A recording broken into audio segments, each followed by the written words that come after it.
All right, so I'm here with Heather Young today. Heather is in my mentorship program, one-on-one mentorship program. She is an entrepreneur, real estate investor. Heather, how you doing? I'm doing fantastic. How are you today, Greg? Doing great. Good to see you. Good. Yeah, likewise. So we're going to talk about your journey today, how you got started in real estate. I think you were wholesaling to begin with, and you moved into land flipping and entitlements. You also are a co-founder in a startup supplement company, so we'll talk a little bit about that. But let's start with your journey. Where did you start out, and how'd you get into real estate? Yeah, great question. I have kind of been a scrappy investor from the start. And the first thing that I did in real estate was actually Airbnb arbitrage.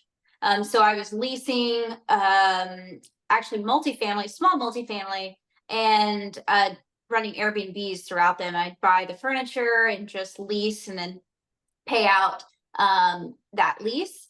And that's kind of what was my first introduction into real estate. And, it was a very successful Airbnb business, but it required a lot of work, and it kind of just created a job for me. And I knew that, I wanted to be more of a leader. I wanted to have a team. And so I then started working with a mentor at the time that was wholesaling, and she kind of taught me the ropes on that. I worked with her for about 4 months, and then I realized, like, okay, I think I could do this on my own. So, so then, yeah, I started finding houses for fix and flip, and then I kind of wanted to find bigger profit margins. So went into looking for commercial properties like old warehouses and car washes and office buildings, and started wholesaling commercial real estate. Um, and then it kind of everything turned its head when, of course, COVID hit. And I was trying to, meet up with sellers and trying to get things under contract. And nobody wanted to meet. Everybody was just like kind of in a weird state. So I realized that the land, I could analyze the property from anywhere in the world, and I could send a contract electronically, and we could do the full process without ever actually meeting somebody in person. And so I started to explore that more, and I realized that actually it was way more scalable than what I was doing, and that I could open up to other markets. And so, yeah, I kind of leaned into wholesaling uh, land, and I actually only started with $1,000, and I wanted to see, like, what could I build with just $1,000. So that's why I say I'm kind of a scrappy investor, because I always wanted to learn how to make money, not spend money. And I had a few people at that time, ask me if they wanted to invest, or they wanted if I needed cash.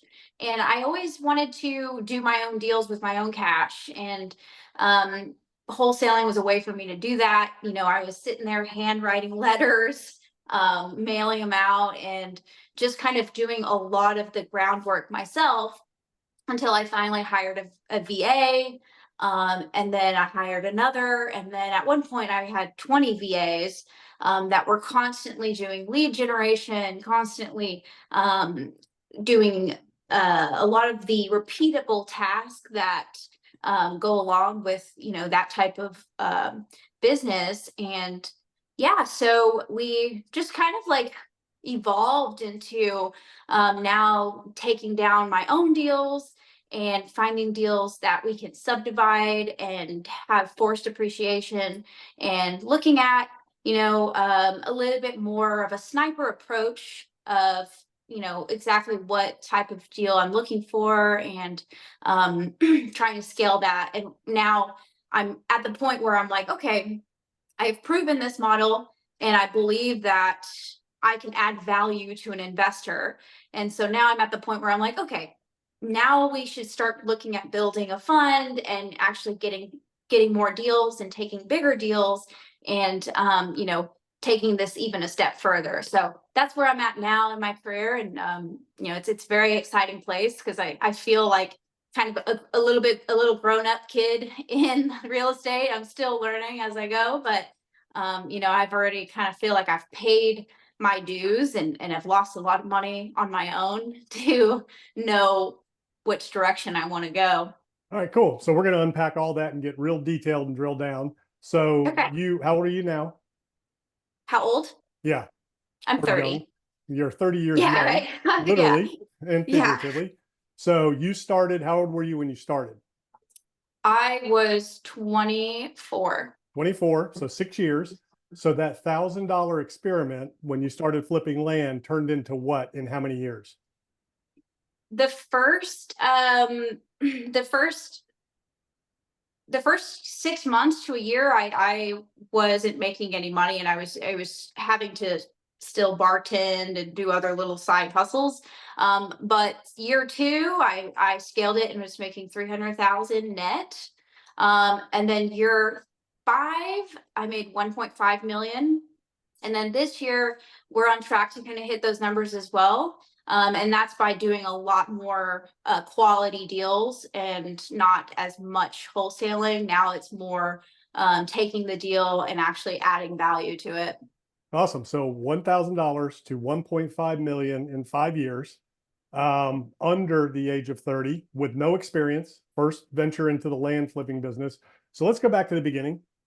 You talked about Airbnb arbitrage. So for people that don't know what Airbnb arbitrage is really a master lease. You're leasing a property, could be 2 units, 4 units. You said multifamily, so 2, 3, 4, 5 units. Anything under 5 is residential, over 5 is commercial. You're leasing that property from an owner. You're paying month-to-month rent, and you're then turning around and Airbnb-ing those units out to end users, which, like you said, that's a big management task. There's systems and automations you can use now, and you can use property managers and superhosts and all that. But that's basically what Airbnb arbitrage is. It's a master lease. You can do it in commercial, you can do it in residential, you can do it for all kinds of things. The whole arbitrage thing was kind of a course package kind of a thing that somebody came up with for it, kind of like when you get into wholesaling and wholetailing and things like that. Those are just labels for basically an assignment, which is a wholesale. Wholetail is a retail flip. You find something, put it under contract, you buy it, don't do anything to it, put it on the MLS and flip it. But back to the Airbnb. So how did you get started with that? How did you learn it? And how did you find your first property?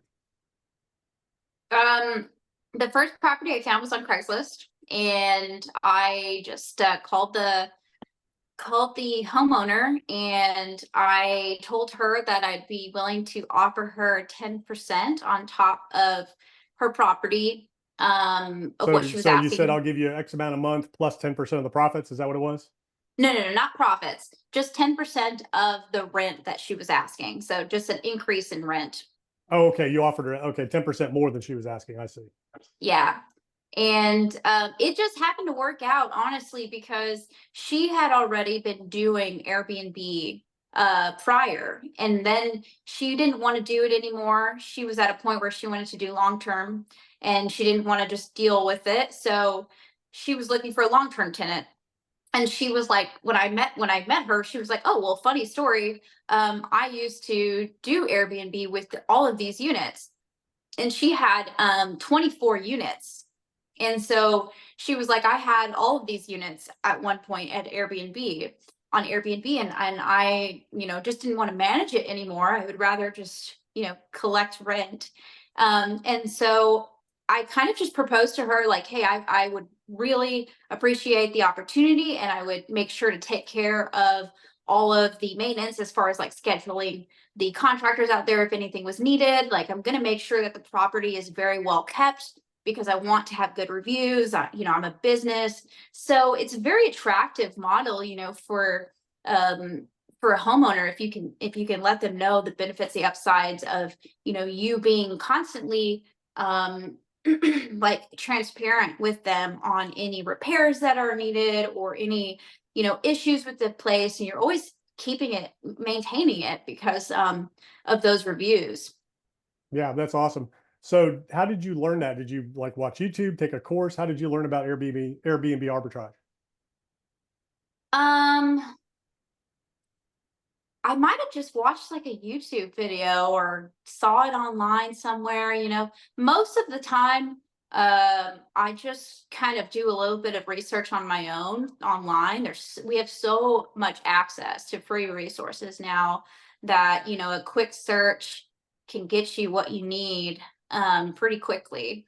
So I think I might have just looked it up and I was like, and at the time Airbnb was still pretty new, so there wasn't a ton of code and everything per county. So it was pretty easy to get in and you know the apps, the Airbnb app was very intuitive, just extremely easy to use and plug into. And then, you just start with one. She just gave me one and she was like, okay, what do you think? You want to do another one? And I was like, yeah. So then did another one. And then you just kind of repeat, rinse and repeat on those.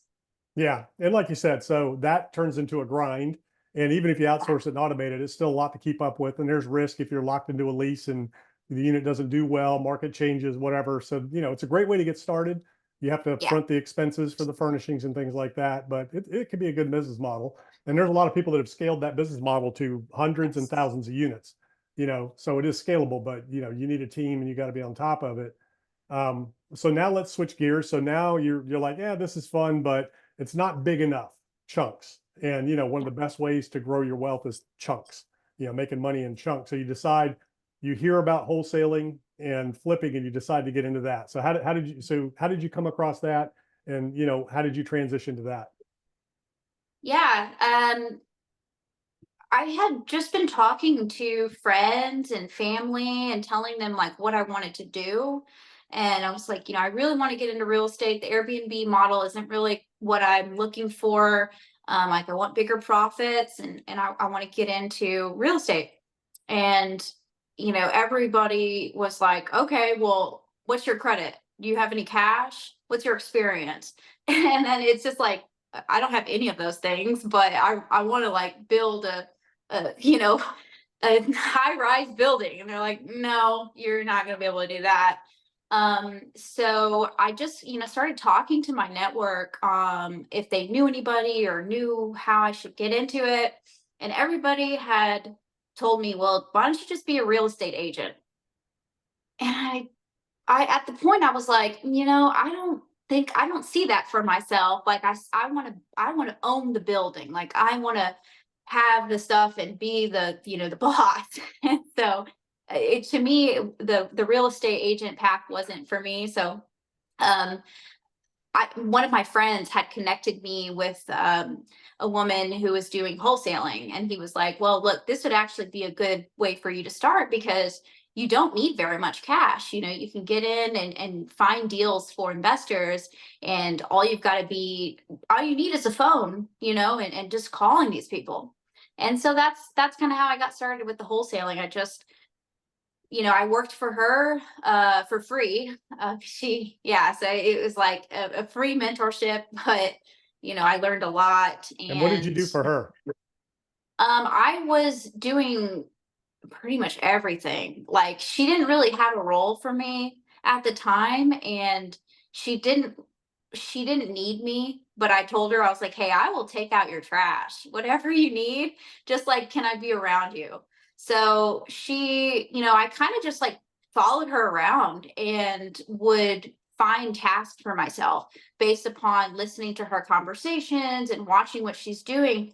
And I would say, oh, I think we need to implement this, or I think we need to try this. And we offered her a lot of feedback, and I offered to take calls and do meetings and whatever she needed me to do. So it's kind of like, I guess, an executive assistant. Yeah. And so what was her main medium of marketing? Was she mailing, cold calling? What was she doing to find opportunities, find motivated sellers? She was mailing and a lot, and she was also using Facebook to like look at other wholesalers deals. And I think that's kind of where we were very different in our approach. And um, because she had a mindset that she didn't really want to spend money on her marketing. And I think that in this business, it all comes down to like how much are you willing to spend for your marketing and how consistent are you going to be with your follow up.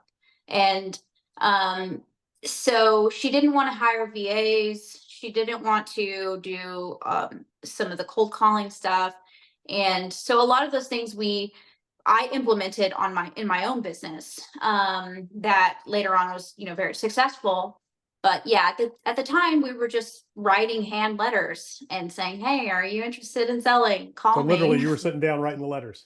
Yes. That's awesome. Yeah. So, so how did she come up with a list, and where were you getting that list? Yeah, so you can get the list pretty easily online through the either one through, if you really want to be scrappy, through the county appraisal district. Every county has an appraisal district where you can get the property records.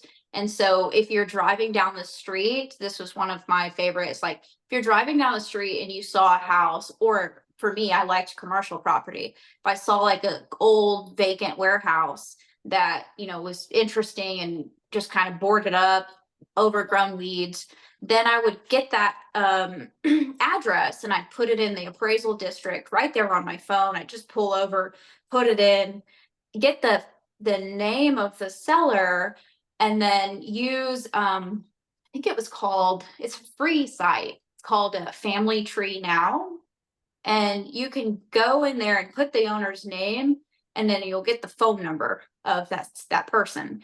And I just call them up right then and there and say, "Hey, I'm in front of this warehouse building that looks abandoned and wanted to just see what your plans are with it. Are you looking to sell it? What's the deal?" And so, if you wanted to do that kind of on a single per deal basis, that works very well, because they're like, "Oh, you're right in front of it." I'm like, "Yeah." Yeah, that's awesome. Back in the I'm looking at day, it. Yeah. before the internet, I was doing that. Driving for dollars is what they call it. And I used to do Yes. it for all kinds of different properties. I had to either look it up in the phone book, or I had to literally go to the county and physically look in the records at the county, Whoa. because there was nothing, you couldn't pull anything up online back in the day when I started. This was obviously in the 90s, early 90s. Wow. Um, so as far as the lists that you were pulling, what kind of motivations were you looking for? Was it foreclosures? Was it behind on utilities, repair issues? What was it that you were looking for? So for the commercial properties, we would use a list stacking tool. And so that would kind of give us a filtered kind of list. So for instance, we'd get 5 different lists. So let's say absentee owner, behind on taxes, recently divorced, probate, whatever the case. And we would put all 5 of those lists together. And if a person was on that list more than once, they had higher level of motivation to sell. And so we would filter through those lists based upon how many times they showed up. But I mean, that's what I did in the beginning, because I just didn't have a lot of money to spend on the marketing. And so I just had to go very like sniper. Yeah, that's cool. So Now, let's cover that. So that's a great way yeah, for people that don't have any money to get started. yeah. Literally, you can drive for dollars, you can go pull up lists and compile the lists. Now, so the idea was to get a property under contract below market value, to then sell to or assign that contract to an end buyer, investor, or whoever for a fee. So how did you find those buyers? And did you start with that first, or did you kind of build that list at the same time? How did you find buyers once you found a good deal? Yeah, that's a great question, because that's actually where I feel like I messed up in the beginning, and I could have been better at doing that. Because in the beginning, I actually would find the deal first, and then I'd go post it on Facebook, and I'd, try to find the buyer, and I'd be scrambling around to get this property sold. When, you have a short period of time on your option to actually do that. So it's kind of a risky thing. I don't recommend it. I recommend finding your buyers and communicating with them on what is their criteria, what's exactly that they're looking for. And if you find that deal for them, will they buy it cash? And are they ready to close? And so now we work with VIP buyers who are vetted, who have proof of funds, who are they know what their product is. And I can reverse engineer my marketing to basically find that specific property. So I think that in the beginning, you should look for buyers and figure out what it is that they're looking for. That way you're not just spinning your wheels and scrambling at the end trying to find a buyer for your deal. Yeah, yeah. And that's exactly what I teach is, start with that buyer's list first. Not only will you learn what they're looking for, but why they're looking for it and where, which, Yeah. kind of helps you in your education as you evolve. And, there's a lot of different ways to find those buyers, but what methods are you using or have you used to build your buyer's list? Where did you find them? Yeah. So we would like to, one, if we had a certain area that we were going into. So for instance, we are wanting to build a market or build a little portfolio in San Antonio. So what we would do is go through the list of people who recently bought a property within a year or 6 months, and they paid cash for it, and it's an LLC, and they own multiple properties. So that's one way that we would do that, and we would just call them and say, hey, I wanted to see if you're looking for more properties. I've noticed that you're actively buying, and what are you looking for? LinkedIn, Google search. You just, if you're doing land specifically or whatever your product, I would look up builders, developers, and call them up and just ask what they're looking for, and let them know that I can offer my services. Facebook, there's so many real estate groups that are very active as well, just by making a post that you're looking for buyers. Going to your local real estate meetup groups are going to be really good. They're everywhere. Even Yeah. we don't do it very much anymore, but we used to put bandit signs, just are you looking for land? Are you looking for a fix and flip? And put your number, and people call the bandit sign, they see on the side of the road. Yeah, that's awesome. And the key to this, the takeaway from all this is you would pick up the phone and call people. So it's a contact sport. You got to pick up the phone and call. And you said earlier, you can do all the marketing in the world, but that follow up and follow through, is the key, picking that phone up. Yeah.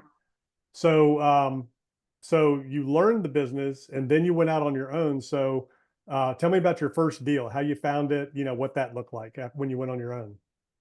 Yeah. The first deal, let me think about this. This would be flipping, like doing a wholesale, house or something. Cause you never did like an House. actual fix and flip, did you? Or just straight wholesales? I actually have done fix and flip. Yeah, more like not a full rehab. I would get like things that just needed paint, carpet, landscaping, just kind of a very easy flip. Um, which I don't do. And I've done them a couple of times, and I regretted Yeah. both times. Okay. So you don't remember, was- what your first wholesale deal was? I don't remember exactly, no. We've now done so many transactions, it's hard to remember. I know Yeah, on the I house know I side. was stoked. Yeah, like I had been living in Europe at the time, and I started my business while traveling in Europe, because that was the reason. My motivation, and I knew that if I created a business, I wanted to create something that I could do from anywhere in the world from my computer. And it forced me to like find boots on the ground, and it forced me to, really be creative and figuring out how to delegate. And so I lived in I lived in Europe for about 5 months and was starting my business, and I was going to stay there until I figured it out and made money. So, and it's And you, actually quite cheap. to be traveling in Europe. It was cheaper just to be here. Yeah. Yeah. So, so you started your business traveling abroad. So you started your business with, wholesaling houses and then moving into land. But is that when you started building your virtual team and all that is with the houses? Yeah. Okay. Yeah. So let's talk about that real quick. How did you find people? How did you find people to outsource to, and what did that team look like? Yeah. So initially, I found two stateside acquisition managers. They lived in San Antonio, Texas, and I just paid them straight commission. And I, told them, hey, I have these leads that if you call them, and I'll take you through the full process. And they were just interested in real estate. I made a post on Facebook and I said, are you interested in real estate? Work with an investor. I'll show you the ropes, kind of thing, And I got two young guys at college who were like, yeah, I want to do it. And so they worked for me straight commission, and I split the deal with them 50-50. And so it was a very attractive commission split for them. And I was paying for all the marketing and Oh getting all yeah, yeah. So what were things. you doing then for marketing? Then I was doing the cold calling, texting, and direct mail. Okay, and you were pulling lists from where at that point? Because you had to be pulling lists at scale, I would think. Yes. At that point, I was using PropStream. Okay. Yeah. Yeah, so you're getting Yeah. leads off PropStream, cold calling, texting to get interest, and then once you had somebody that was interested, would you talk to them first, or would you just send them straight to the acquisition manager? Yeah, straight to the acquisition manager. And they would vet everything, and then did you get on the phone with them at all? At what point would you get on the phone? Never. Never. So your acquisitions people handled it all, and then how did you do the dispositions? Who handled that? The acquisitions. Okay, so They they would, would talk to the seller, get it under contract, and get it sold, and you were yeah. splitting the profits, and your main role was generating the leads. Yes. Yeah. So that's a pretty good deal. Yeah. So that's a great way to automate the business to where, hey, and the key here is, if you know how to generate leads and create business and create opportunities, that's where it's at. Then you can get everybody else to do the legwork. Right. Yeah. But then I started running the numbers on it, and I realized like I was kind of giving out a lot of the profits. So I replaced the acquisition managers for virtual assistants, and they did the acquisitions. And then I paid, instead of paying, we were making 20-30,000 on a deal. Instead of paying out 15,000, I was paying $200 for So a where did you VA. find the virtual assistants? The virtual assistants I found through a Filipino Facebook group that is, I think it's, if you just put in Filipino virtual assistants, you'll have maybe 400 results where you can kind of filter through. And I would put, the job post in all of these groups, and literally in 2 hours, and I still even do this today, and people really need work over there. In 2 hours, I had like 500 applicants, and for I was offering $2 an hour and a commission of $200 per deal closed.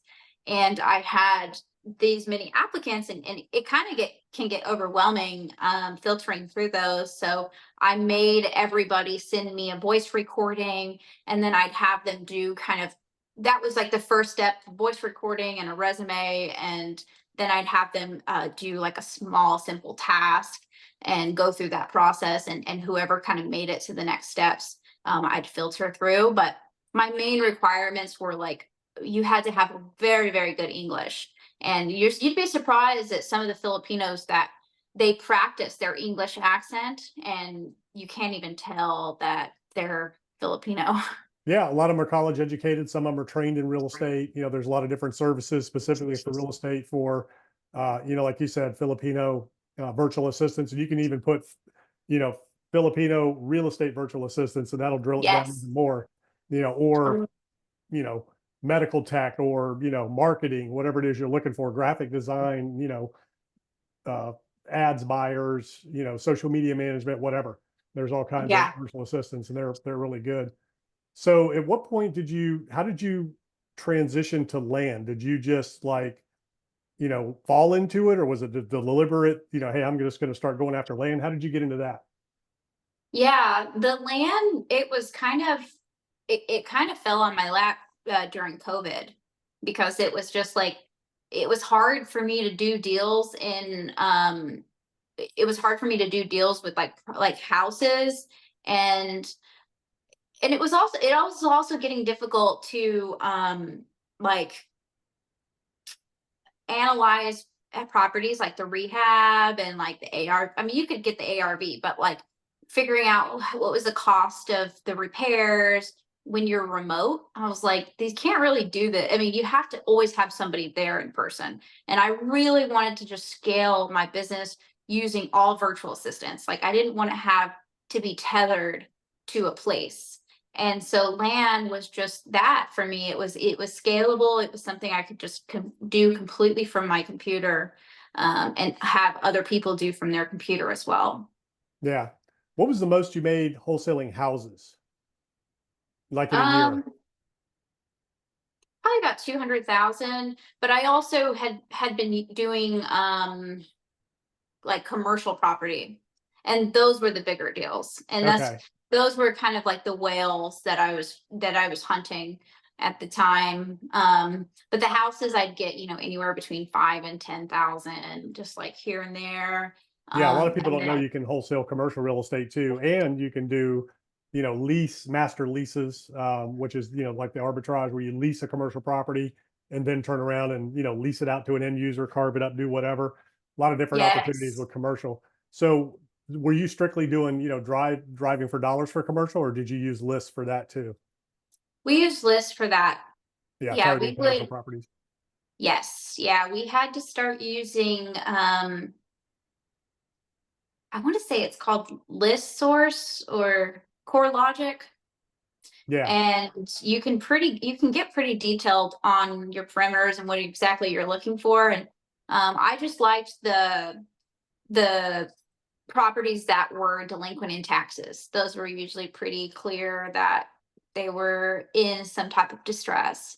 And you know, even till this day, the properties that are the best deals are the ones that nobody really wants to touch. And so people think sometimes it's like, oh man, you're so good at finding deals.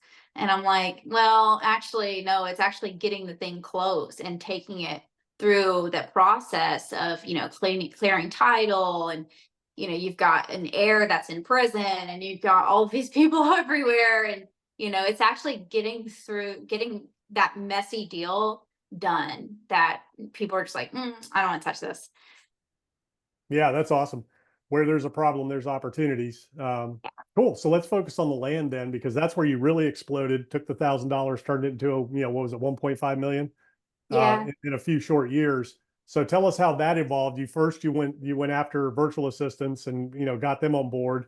So what did that look like? Were you doing the same thing where you were just generating the leads and they were taking it there, getting them under contract and getting them sold? Yeah. Yeah. I mean, at that point, they were generating the leads. They were doing pretty much everything. Like, all I did was send wires and receive wires. I mean, Well, I you had to, checked weren't the you comping the properties though? You were determining value and all that, right? If they came up with somebody said, hey, I want to sell, didn't you do that? Or did you teach them how to get the values and everything? Yeah, I taught them how to run the comps, how to get the values, what questions to ask, and we kind of had like we have a checklist of, things, and then it'll score the property based upon those parameters. And if it scores high, and of course I did have the last say on every deal, and I would do a quick, overview on what their due diligence was and what their process was, and just give them the green light to go ahead and move forward. But they took the thing from start to finish, and all I kind of would just oversee and just make sure that we're offering um, good fair amounts. And we, of course, the title process, I had transaction coordinators, and the title companies would handle the closing. And Yeah, I mean, if I was gonna purchase the deal, if it scored, let's say, really high in a sense of like the property was just like prime for what I was looking to do, it had where we're gonna buy it with a lot of equity, then I would get more involved and do a deeper feasibility on it. And that's where you would buy it and put it back on the market yourself. Yeah. Yeah, yeah, with an agent or whatever. So what does your team look like now? And how has that evolved and what are you working on now? Yeah, so right now I have a acquisition manager, a disposition manager, and an admin. And so I, after going through and hiring and firing and having all of these people, I realized that having a small team that can be really good at what they do is more manageable and you get pretty good results. So we're pretty tight right now. I do plan on hiring a couple more as if the market shifts, but right now we are working on still building out our wholesale side of the business. So finding investors and figuring out what they're purchasing right now, finding deals for them. And then I'm also looking for deals for myself that we can take through the entitlement process and either subdivide or build out a site plan and do a flip with paper lots or a full site plan. So have a kind of lead generation process for my criteria.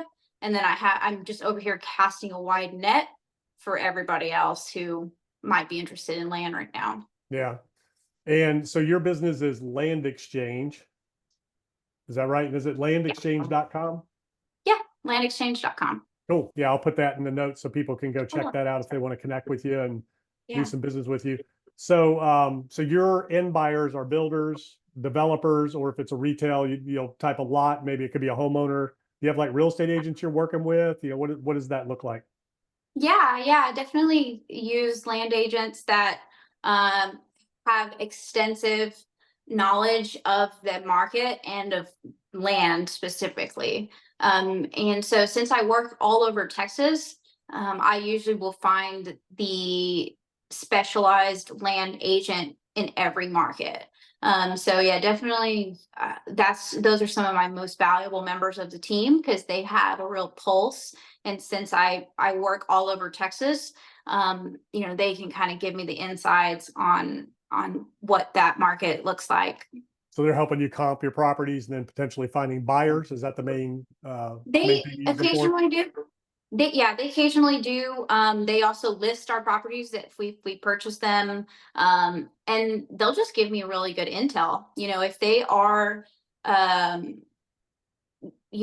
been in real estate for a while and are connected and know, people with the city, they can really let me know, if what I'm trying to do makes sense in that area. Yeah. So how are you finding your sellers now? What are you doing, to look for motivated sellers now for land? Yeah, we kind of go many different methods that are what everybody's doing, with direct mail, cold calling, texting, online, Google ads, Facebook ads. And yeah, we have a certain way of how we nurture that's been proven and split tested a few different messaging and things that work very well. So yeah, it's just the consistency is really what it is. And we have to um, sometimes it requires 7 times to follow up with the seller before they actually are going to sell to you. Yeah, you just never know. You got to stay on them. I've had properties I bought. I think the longest was probably 5 years down the road. I used to send postcards out back in the day when I was farming vacant land to building spec houses, and I'd get phone calls, 3, 4, 5 years later and say, "Hey, I saved your postcard. I'm ready to sell." Yeah. Yeah. I'm like, you saved a postcard for 5 years? I said, "Yeah, I put it in my desk drawer Wow. and just held on to it." Yeah. You say, we're continuing to send them postcards. They're like, in 5 years, they're probably going to have 40 of our postcards. Yeah, no, They're I going to would, be so I annoyed. just stopped doing it when I sold my building company, and I just didn't do it after a certain period of time. It was so funny, and I'd even left the area.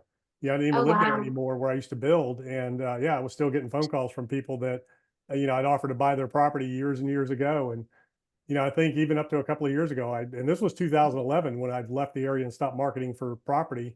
I think I got a call maybe 2 years ago, if not last year, from somebody. It's really amazing how long people save your information. But, Right.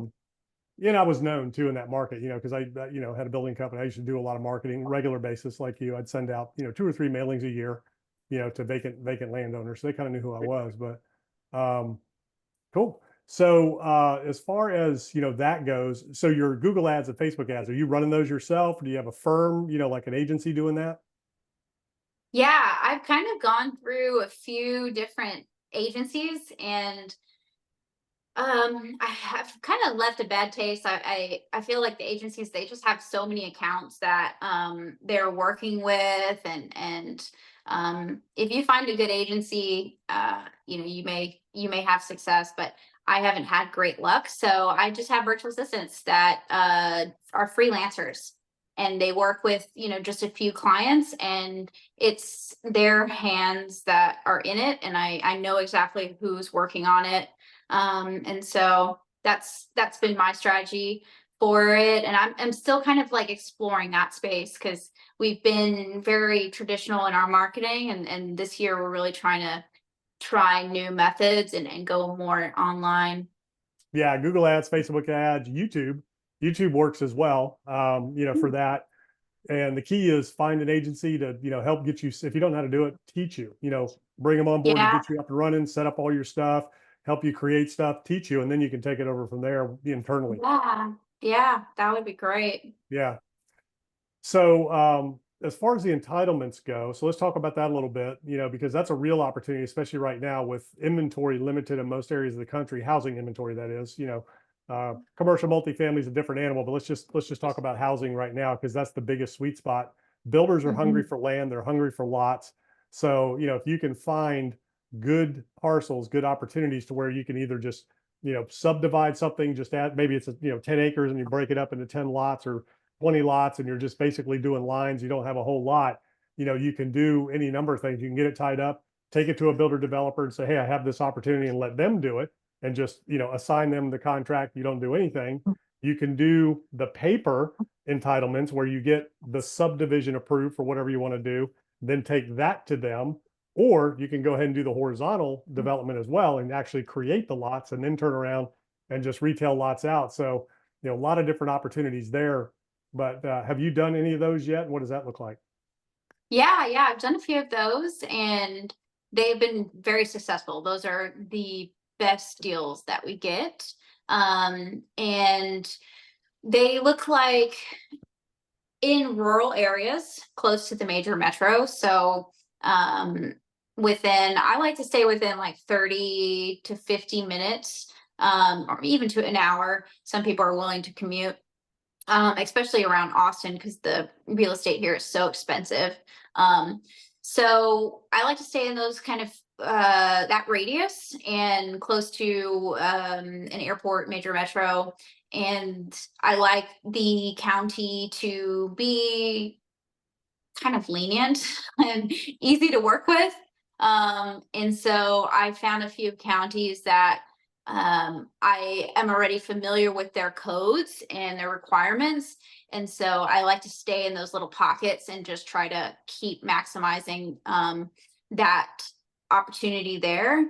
And with the properties that we're doing, the entitlements on, or we're just doing subdividing. I use land consultants that are also very knowledgeable in that area, and I can call them and be like, hey, I got this deal, like, what do you think about it?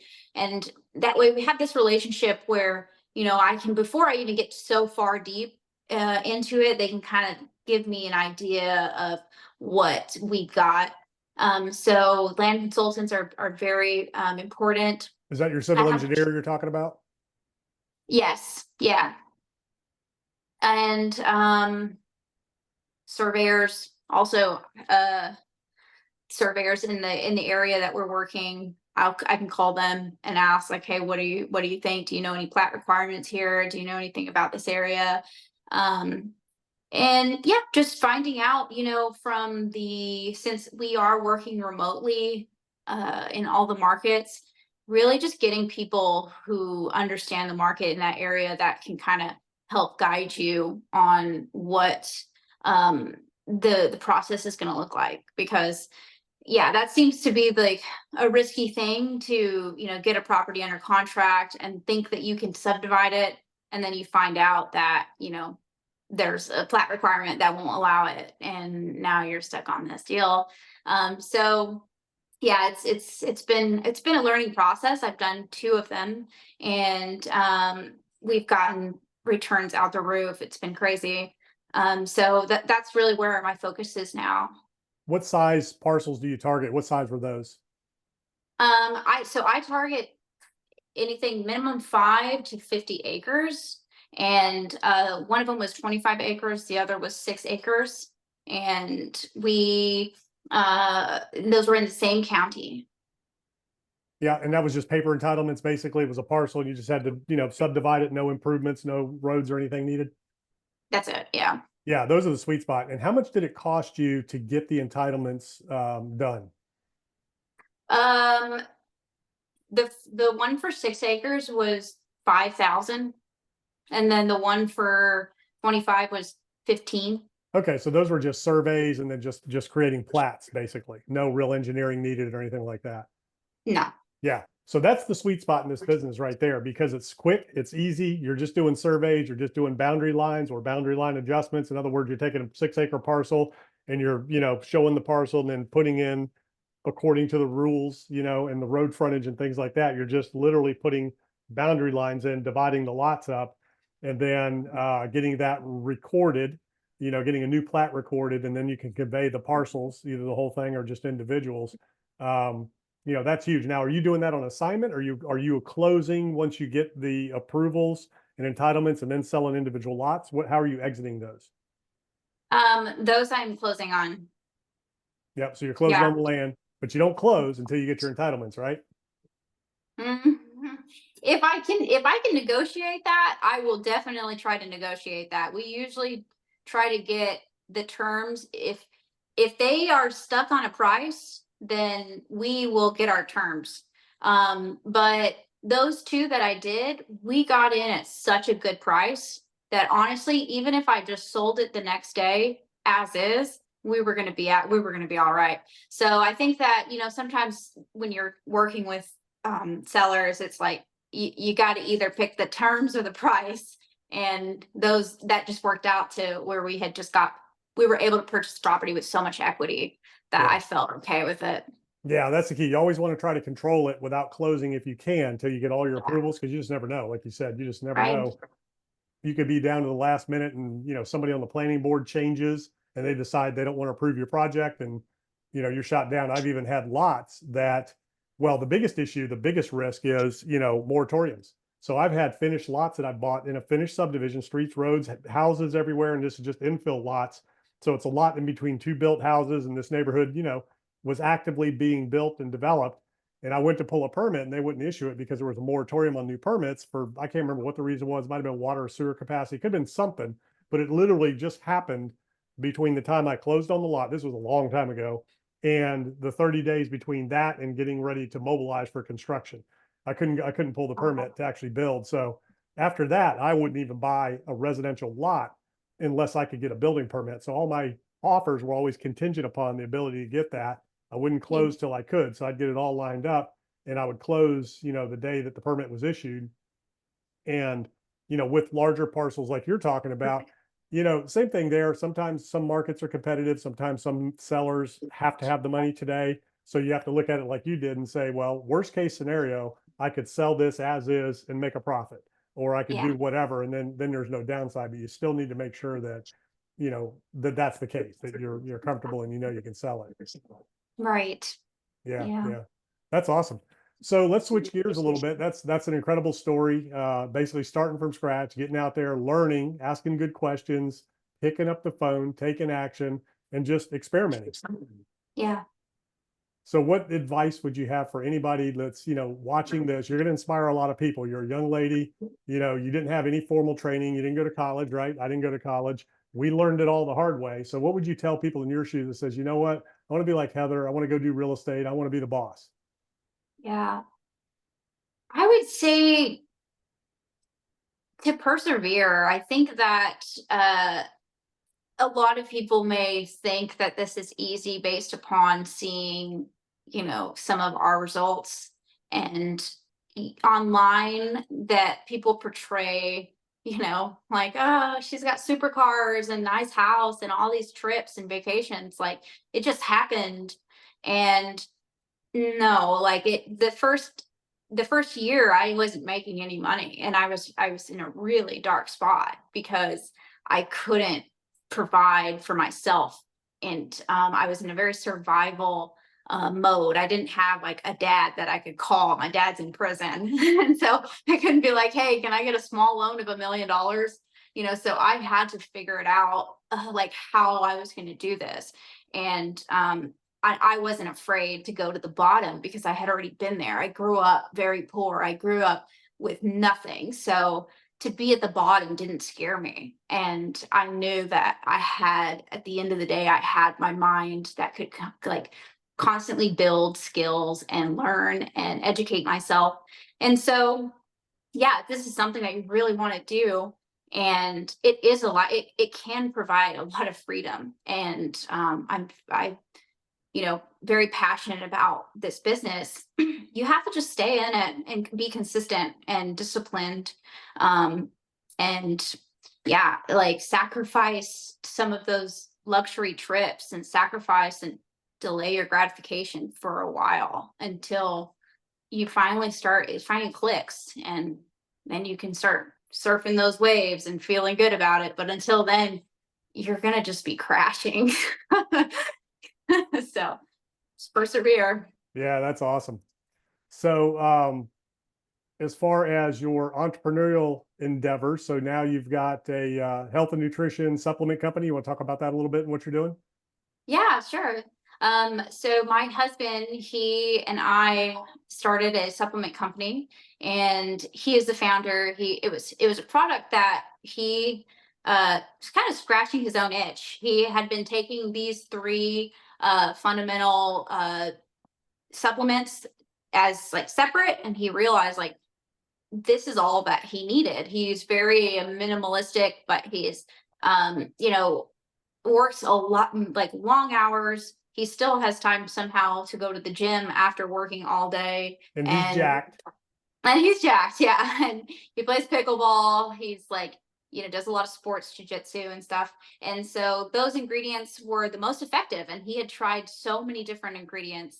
So it's lion's mane mushroom, which is a functional mushroom that's very good for brain health, cognitive function, and creatine, which is probably the most researched product and well known for its benefits of muscle building and strength. And it also does help with brain health as well. And then we put in a slow release caffeine, and so that just kind of extends the benefits of your coffee throughout the day. And it's a very light feeling. You don't get like this jittery kind of, so it's like it's an energy supplement that you would take every day, just to kind of give you energy without having an afternoon crash. And the name of the company is Fasted Athlete. You can find it on Amazon, and we also have a store on Shopify. So just fastedathlete.com. Yeah, and you have a new product that you're coming out with? Yes, so we have a new product that we're coming out with, so stay tuned on that. We will be releasing it in a couple of weeks, and we're very excited to. This one will be equally as disruptive. Awesome. Well, I'll put that in the notes as well, so people can check that out as well. And then you also have opportunities now for people to invest with you to take down these larger parcels, help cover entitlements and things like that. So you are actively placing investors in some of these deals as well? Absolutely. Yeah. Cool. So we'll put your details in there for people if they want to reach out, if they're looking to invest with you. Maybe somebody, wants to is looking for land or something in your areas. What areas do you cover in Texas? I'm literally all over Texas. So Austin, San Antonio, Houston, Dallas, Fort Worth, Lubbock, McAllen, Brownsville, So only Corpus. Texas right now? Only Texas, yeah. Okay, cool. Awesome. Well, Heather, Yeah. I appreciate you taking some time out today to share your journey. I know it's going to be very inspiring for a lot of people, and I just wish you all the success in the world. Thank you so much, Greg. Yeah, thanks for all your help as well. Yeah, good to see you. Yeah, likewise.